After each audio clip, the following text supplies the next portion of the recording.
gleich sind wir an der albanischen Grenze.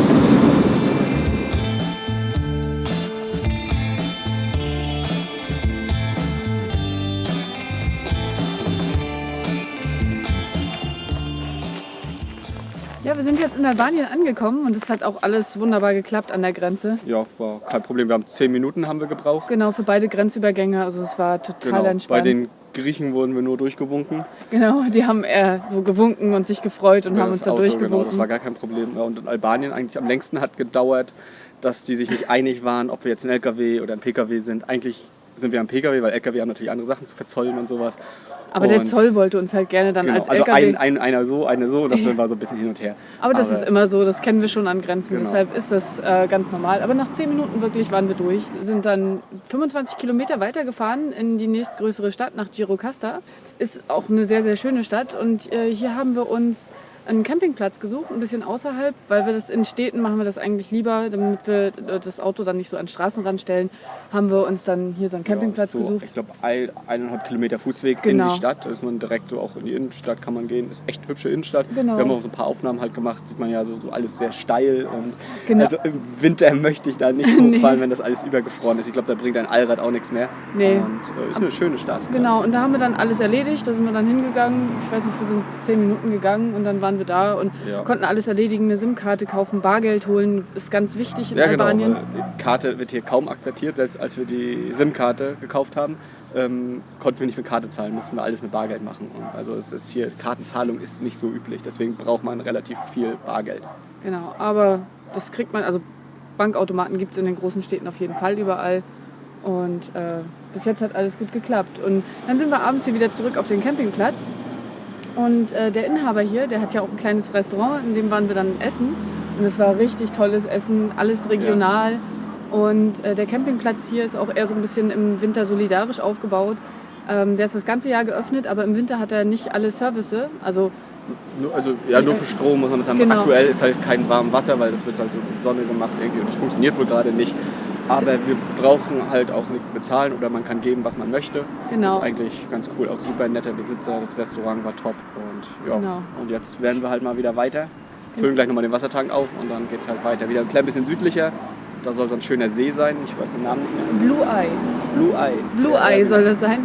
Wir schauen uns das an. Und ja, dann werden wir mal los. Ja.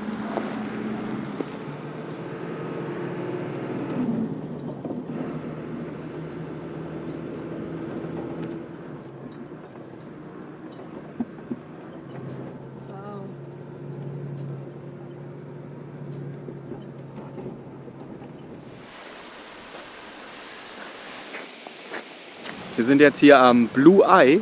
Das ist so ein kleiner See und hier ist so eine Quelle.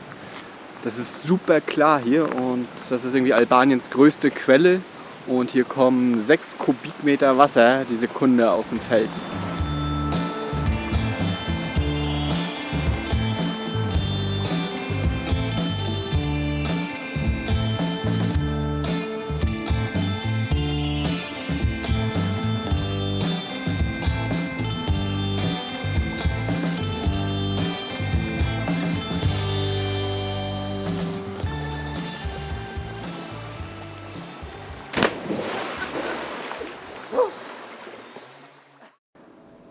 Albanien ist ja bekannt für seine zahlreichen Bunker und in Porto Palermo wollen wir uns einen U-Boot-Bunker ansehen. Das Gelände ist aber immer noch militärisches Sperrgebiet und wird auch bewacht, deshalb können wir uns den Bunker oder den U-Boot-Tunnel nur aus der Entfernung ansehen. Der Tunnel soll bis zu 800 Meter weit in den Fels gehen und Platz für 4 sowjetische U-Boote geboten haben, die Albanien in den 60ern besessen hat. In derselben Bucht liegt auch eine Festung des Ali Pascha, in der wir eine Führung inklusive Gesangseinlage bekommen.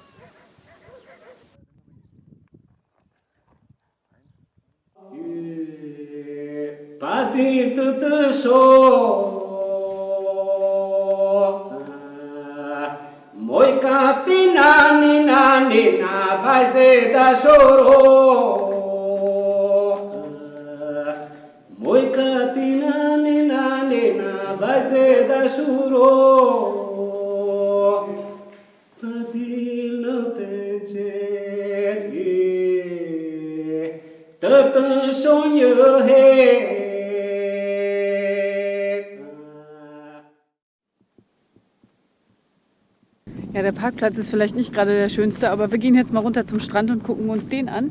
Der soll nämlich einer der schönsten Strände hier in Albanien sein. Ja, der Weg soll halt sehr schmal sein, deswegen gehen wir ihn erst einmal vorher ab. Und ja, ist auch sehr hügelig. Also mit einem normalen Fahrzeug kommt man hier wirklich nicht runter. Und da unten gibt es halt auch einen Kletterspot. Und den werden wir auch mal gleich auschecken.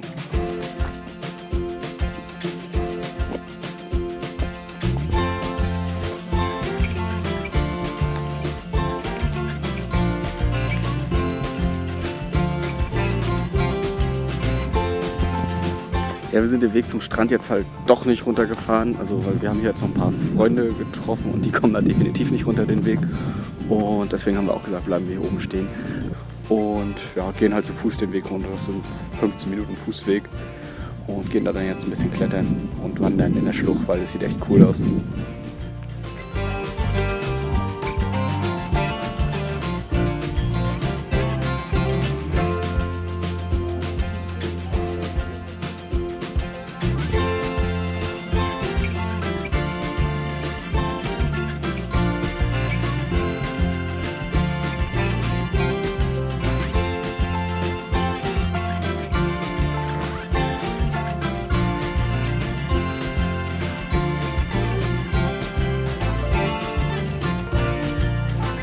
Am Djepe Beach lässt es sich hervorragend wandern, klettern, bouldern und schnorcheln.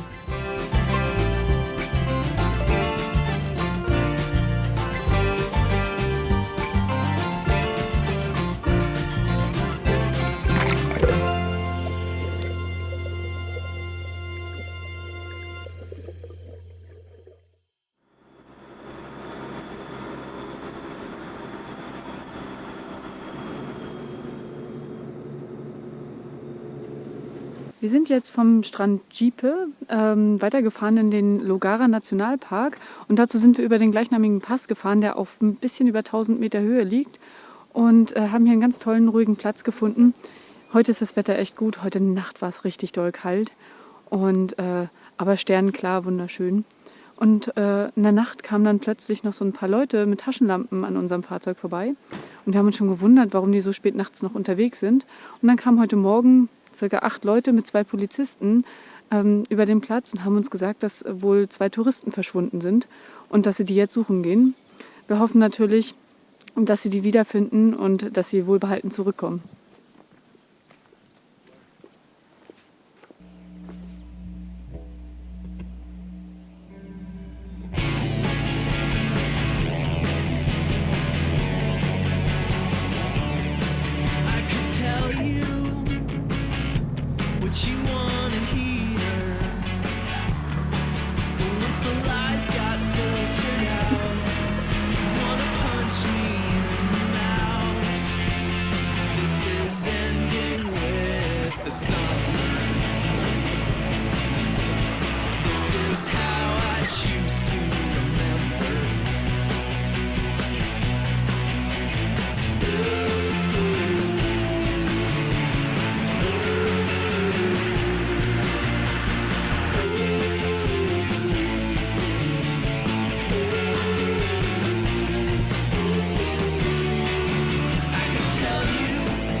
Da war wieder eine Abkürzung gefunden. Wir sind nur einmal falsch abgebogen, aber ja, ist ja auch abenteuerlich. Das ist übrigens mitten in der Stadt gerade. Ich muss ein bisschen auf die Leitung hier aufpassen, weil die immer ganz schön tief hängt.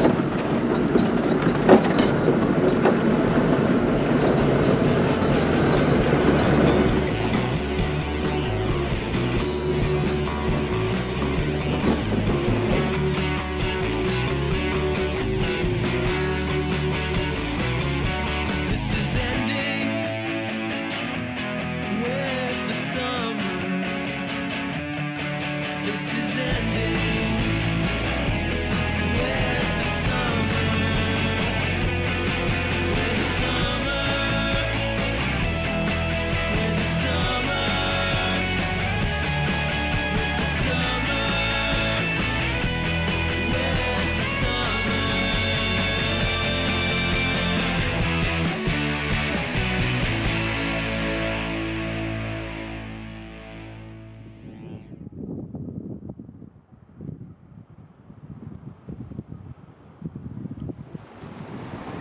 Wir sind jetzt gerade ein bisschen nördlich von Flora. Flora waren wir gestern, eigentlich wollten wir da auch stehen bleiben, aber der Parkplatz, auf dem wir wollten, der war irgendwie gerade Baustelle und dann war da uns doch ein bisschen viel Trubel.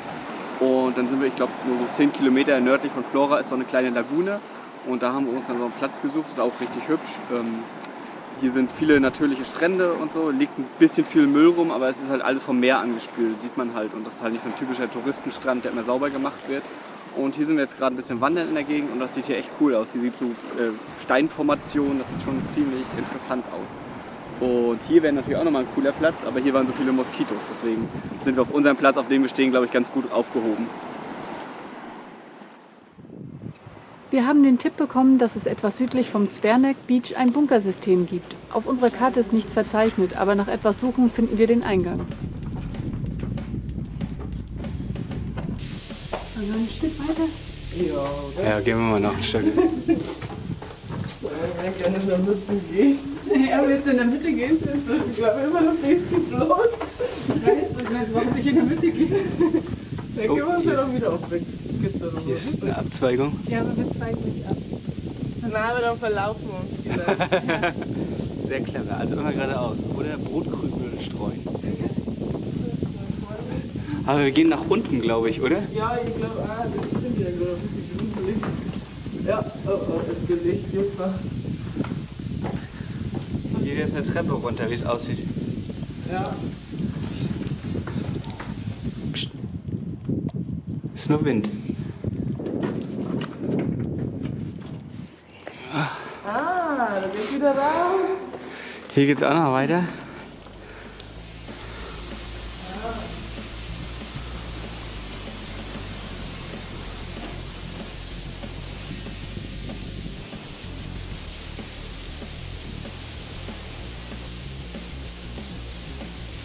Schließlich sind wir, ohne uns zu verlaufen, auf der anderen Seite des Berges wieder rausgekommen.